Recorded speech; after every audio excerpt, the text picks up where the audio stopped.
మూర్ఛ రోగులకు బాగా పనిచేస్తుంది, అండ్ ఆస్తమా రోగులకు బాగా పనిచేస్తుంది, అండ్ డిబిలిటీ ఏదైతే జనరల్ డిబిలిటీ తగ్గుతుంది వాటికి పనిచేస్తుంది. నిస్సత్తువ నుంచి పూర్తిగా బయటకు వచ్చే అవకాశం ఉంది.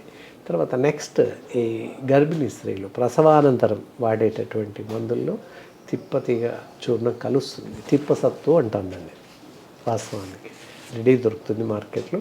తిప్పసత్తు తీసుకొచ్చి ఒక 1-2 months వాడిపిస్తాం ప్రసవానంతరం గర్భిణీ స్త్రీలకు. ఎందుకంటే దానివల్ల వచ్చేటటువంటి ఆఫ్టర్ డెలివరీ తర్వాత వచ్చే కాంప్లికేషన్స్ అన్నింటినీ తీసేస్తుంది.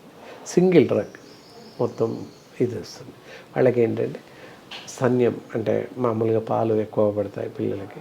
అలాగే దాంతోపాటుగా ఇతరత్ర లక్షణాలు ఏవీ లేకుండా ఆకలి బాగా పుట్టడం, నీరసం తగ్గడం, ఇలాంటివి రక్తం బాగా పుట్టడం, పాలిస్తుంటారు కనుక అదనపు శక్తి కావాలి, ఎక్స్ట్రా ఎనర్జీ కావాలి గర్భిణీ స్త్రీలకి.